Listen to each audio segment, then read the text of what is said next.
Okay, most traditions have been thrown out. Melainkan yang UMNO ya. Pakatan Rakyat. So, just thinking, what is your next strategy? And it has cost a lot to Pakatan Rakyat in terms of financials. A lot of the awards have been, the cost awarded has been quite high. So, what's your next strategy? Dia dua implikasi daripada isu ini. Badan Kehakiman dalam kes ini memberi gambaran yang cukup membimbangkan. Kerana beberapa keputusan hakim itu sangat jelek dan mengaibkan status dan nama baik badan kehakiman. Seperti mana yang kita sebut, dia vegetarian. Pertama, menolak dengan asas yang paling tidak bertanggungjawab. Ya. Bayangkan, apakah sesiapa rakyat Malaysia yang waras boleh fikir kita boleh tolak semata-mata kerana petitioner itu tidak beri sendiri. Semua kita, termasuk saudara tahu bahawa kita tak pernah bawa. Saya sepanjang berpuluh-puluh kes tak pernah saya bawa sendiri. Semua melalui peguam. Sekarang ditolak berdasarkan alasan ini, ya, bahawa orang yang bawa bantahan itu tidak bawa sendiri file dan serah. Ini paling tidak bersabar. Kalau bagi saya, hakim begitu patut masuk kuliah semula.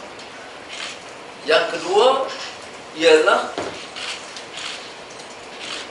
tidak melihat langsung senario dan keadaan kenyataan bahawa petition ini dikemukakan setelah melihat kegagalan pengurusan pilihan raya yang telus dan bebas.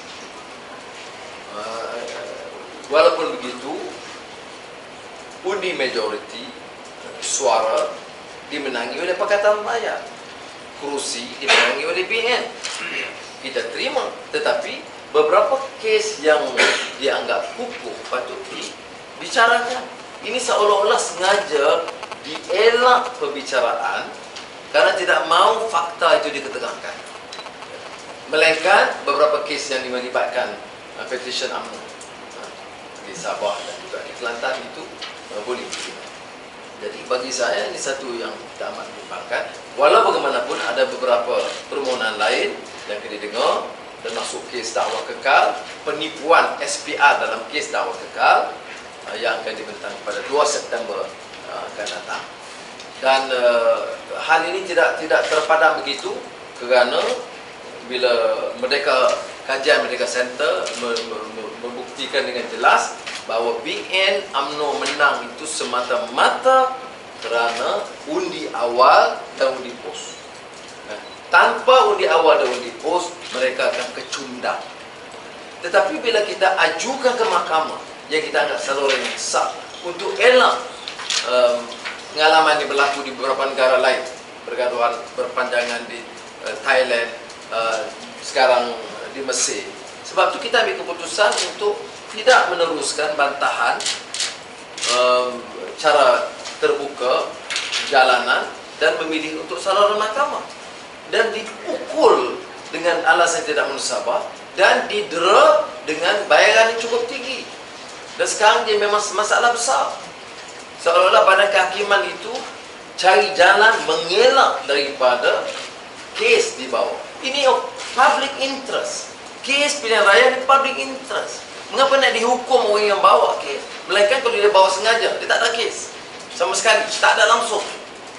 Tapi kalau ada kes yang patut diteliti dan didengar, sepatutnya didengar. Jangan perbodohkan rakyat.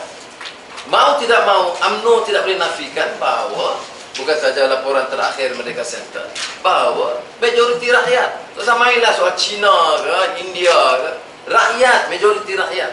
Kalau Cina 100% sokong Pakatan Rakyat pun, kita tak boleh dapat 51%. Dan kalau masalahnya orang Cina 100% sokong, itu hak dia sebagai rakyat Malaysia. Dia nak sokong siapa, walaupun kita tahu tidak 100%. Tapi ini yang dimainkan sekarang ialah sentimen kaum, sentimen agama, untuk menunjukkan mereka itu lebih Melayu dan lebih Islam. Walaupun kemungkaran itu lebih banyak, kezaliman banyak, rasuah banyak, Kelang agak San Miguel pun banyak, perjudian pun banyak, itu tidak disuarakan. Okay. Sorry, you want me to... Your strategy. Pardon? Coming strategy, Dato. What is your strategy to tackle the problem right now? So this petition is clearly not going through very well. What is your next strategy? How are you going to approach this? Are you going back to street demonstrations? Are you going back to the public? What is your No, for now we have not exhausted the avenue through the courts, alright?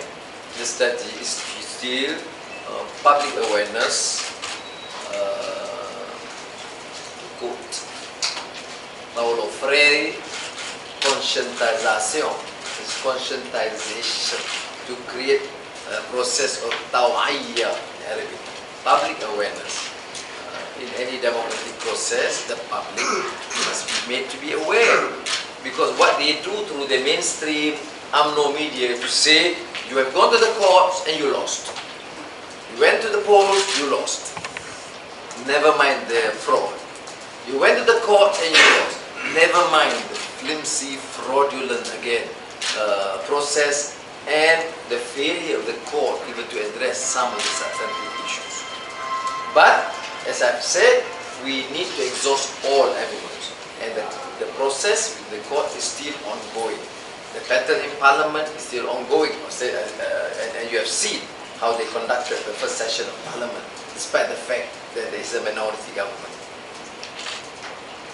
Dato' Sri, macam mana nak create public awareness? Adakah melalui perhimpunan atau macam mana? Tadi Dato' Sri kata nak createkan public awareness. Melalui berita harian, putusan, TV3, untuk lebih ada pertahankan etika. Sekarang ini umpamanya ya, kalau sudah saya tahu menjadi sokal, Anwar terima wang dari negara China, Amerika dan sebagainya. Dia tulis surat pada berita harian, buat statement pada berita harian. Tak keluar. Kenapa? Karena mereka anggap mereka itu mengatasi undang-undang, boleh fitnah, tak apa soal.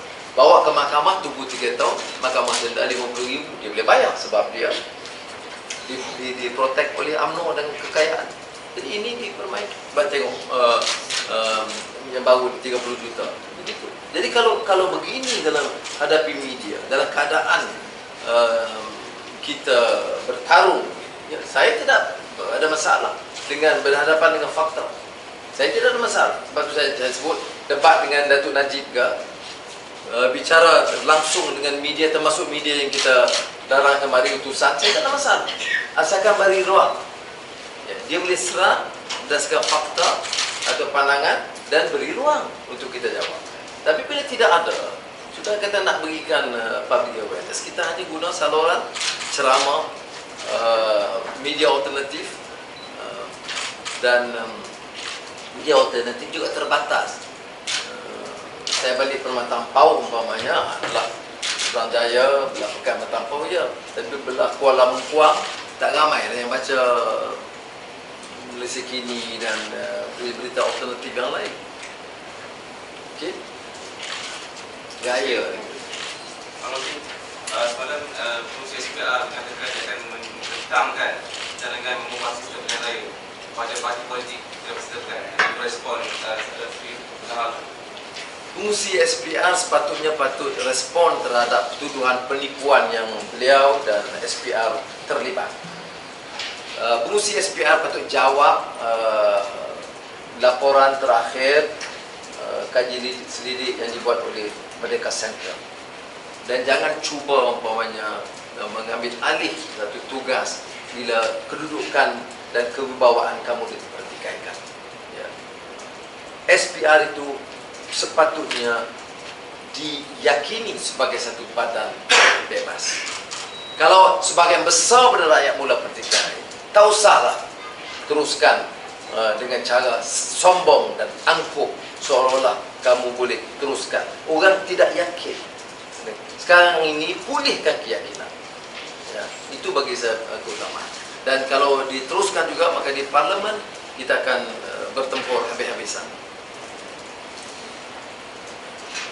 I mean, it's ridiculous to assume that the Election Commission is completely oblivious to all this startling factual evidence adduced and just want to continue business as usual.